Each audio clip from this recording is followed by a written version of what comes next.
Yo guys, we are back with a video. It's J Clem here, and this video is going to be about why your CHoCH change of character is failing. Now I know a lot of people struggle with this. The thing is with this style of trading is the entry models present themselves over and over and over and time again.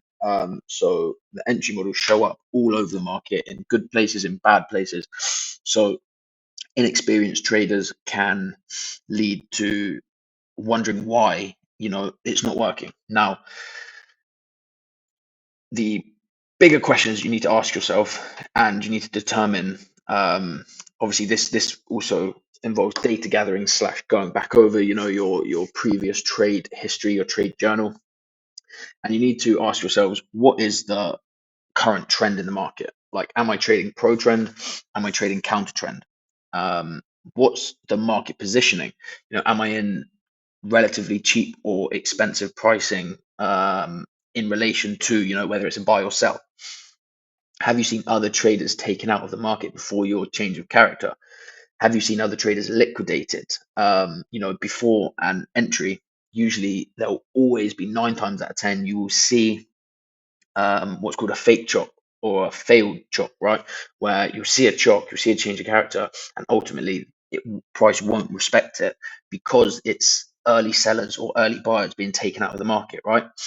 And this obviously comes down to market number 5 here, market session and slash timing, market slash session timing.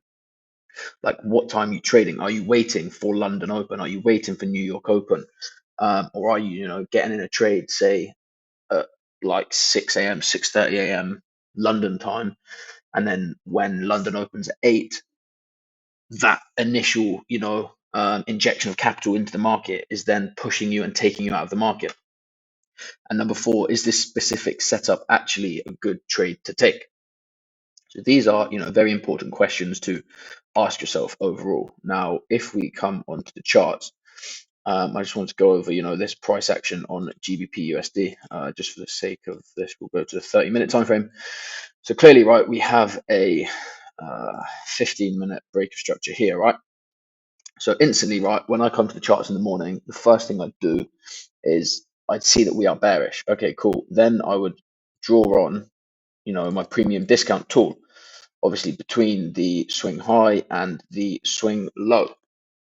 Now, what this does is it eradicates bad trading areas for me, right? So let me just draw that on, right? My premium discount. So you can clearly see here what happens, right, in this midsection. You get all of this, just fuzz, this shite, right? You don't want to be trading this, and you can easily eliminate this from your trading by just boxing off this midsection and say, I will not trade in the EQ, right? All of this is the EQ, right? This is the higher 30%, this is the lower 30%, and this is the middle. Don't diddle in the middle, right? So I only trade from, these areas here because I know this is when, or this is the more high probability areas, right, to trade from. See here, we come in and we ping up, we come in and we ping down, right? And let's just note the session timing, right? This is 10 a.m., right? So this is London kill zone, right? And what's this? 8 a.m. So this is also London kill zone, okay? And what's this here? This is 2 p.m., right? UK time. So this is New York kill zone, right? So a lot of it comes down to market timing. So let's, for example, I'll just put that back on again and go over this, okay? So can I go down to the 1M here? I think I can. So right down here, obviously with this counter trend trade, we would see, so where does London open? London actually opens here, right? However, we haven't really seen a big liquidation, right? At least, like, not large enough. And plus, this doesn't really react to anything specific, right? When there's unmitigated levels here, as an example, and also the extreme, you don't want to be taking, like lower time frame entries up here, right? Because in relation to this push, right? We can even draw this on smaller again, right? It's expensive pricing, right? Why would it buy from here? You know, they're going to push price down into these unmitigated levels, right? And this is then when you want to look for the change of character per se.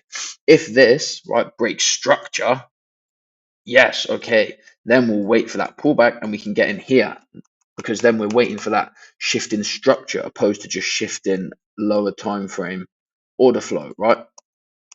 So then we can see here, right? Okay, obviously like London opens here, right? But in relation to this push, it's expensive pricing. So what does London do? It sells off. As soon as London sells off, right, we get a CHoCH here, right? This is a fairly small one. You might even want to wait for this bigger one to go, right? After we get that CHoCH, price comes back and goes long. See here, we get another order flow. We do, you know, take this high, take this low, take this high. We get another entry here, right? We give this bigger CHoCH. What does price do? Pulls back in, right? So it all depends on market positioning, because if we zoom out to, you know, the larger story, we can see, okay, right, down here is good to buy and down here is good to sell. Like, and obviously, you know, no strategy is 100% hit rate. You know, you're not going to win every single trade. It's just part of probabilities. It's what the market is. So, you know, let's say like London opens here, right? And you wait, you see, okay, right, we've got this and we've got obviously the extreme down here, whatever. You can still hit buy, you know, because it's in London kill zone. Ultimately, right, we fail to take out this internal high and price comes down. Good. You take one loss, right? Doesn't mean anything, doesn't matter, right? Then let's say you're getting down here, okay, and you stack it here, and you stack it here, and you stack it here, boom, now you're in, you know, and you've just made 60 pips, 70 pips, you know, this runs what? 100 pips. So now this loss is insignificant. So part of it is just realizing that not every trade is going to be a winner. But you know, we do need to be more what's the word? More specific in how, you know, we are doing this, because in this, like, you know, initial impulse in like the lower time frame pricing, this is not good price to buy. Why? Because it's above the EQ. Anything below the EQ is game on, and look what happens. We dip into the EQ and we pop, right? So now I can just show you an example of, and you know, this is 10 a.m. It's still London kill zone, right? Two hours after London opens, so it's perfect timing. So, and then obviously, right, we come into here, and let's just use, you know, this as an example, right? This POI, blah blah blah. So, what are we waiting for? Well, we're waiting for number one, London to open. So here, right, this is midnight London time. You wouldn't be trading. Why? Because it's shit hours, right? It's stupid hours to be trading. And we hear 1, 2, 2, 2, 2, 4, 4, 4, 5, right? Okay, Frankfurt opens down here. Okay, so what are we likely going to see? A liquidation before our entry. What's this? Manufactured liquidity. Boom, right? What time's this? Oh, look, London open. So if we go down to the lower time frames here, right, what can we see? If I open Asia high here, right, you see, what's this? This is Asia high, stacked equal highs, right? Yes, we have this order flow, but overall, right, Frankfurt's going to open and it's going to hunt liquidity. Where's liquidity? Here, right? And obviously, overall, the trend is bearish. So what's this going to give? It's going to give a run on liquidity into a well-priced point of interest up here. We're going to get that lower time frame shift in order flow, and then you can take it here, if that makes sense. Yes, London opens here, and you might think, oh, yeah, I'll try sell here. We don't get a shift in order flow. The shift in order flow would come here, so you wouldn't take the trade, right? You wouldn't take this trade. You would wait, right? You see that massive impulse, and you think, okay, I'm not just going to hit this. I'm going to wait for a lower time frame shift in order flow. You get that lower time frame shift in order flow here. Boom, you take an entry, right? What does the entry come off? This large wick. And then look at this again, right? The market, obviously, yes, it messes about and stuff. Let's draw our, you know, on this push. Where is all of the, fuckeries happening? Bang smack in the middle, right? You don't want to be trading in this area. Big no no, big no no, big no no, right? Because price does this, it ranges. We don't want to be trading, when there's a range.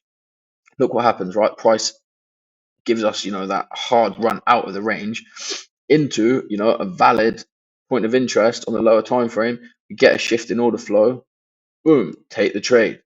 And what happens? It runs, right?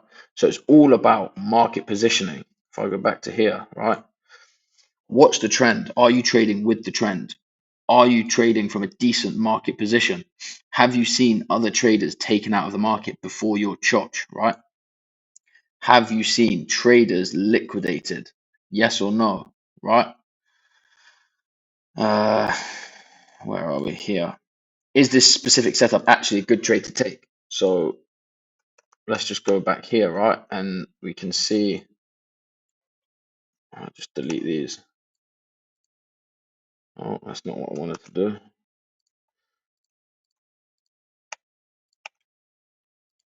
Delete. You might say, okay, well, is this a good trade to take? We give that change of character. Well, you could trade it, but for one, we get no reaction, so this just blasts through. So, you would miss that trade anyway, and you wouldn't really set a limit on that because, yes, we get a tiny change of character, but ultimately we respect the larger demand range, right, and push up into it. So then, right, at this moment in time, demand is still in control. So after we then take out this demand range, supply takes control. So then we can look to trade the short, right? Market positioning. Is the market, is this actually a good setup, a good trade to be taking? Yes or no?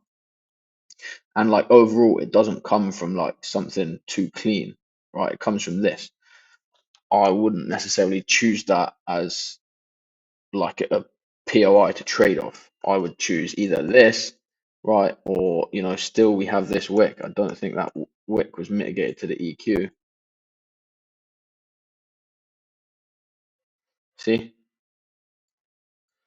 this wick was not mitigated to the EQ. Where do we come? We come in to the EQ and price dies. So if this wick had come up and touched the EQ, likely I wouldn't be interested in this wick anymore, but we didn't. So that's ultimately why price hit it. And anyway, this is not a POI selection video. I can do another one on that in the coming days. But the CHoCH is just literally about these 5 things. What's the trend? What's your market positioning? Are you at a good price for the trade you're taking? Have you seen other traders taken out of the market? Is this actually a good trade to take? And what's the session timing, the market and session timing? Are you trading in a high probability window, for example, London kill zone or New York kill zone? Anyway, guys, I hope you enjoyed that video. Hit that subscribe button if you want to see more videos like this, and let me know in the comments if you want me to make any other specific videos. I've got a couple lined up that I'm going to be dropping over this week. And yeah, that's it from me. Peace and love.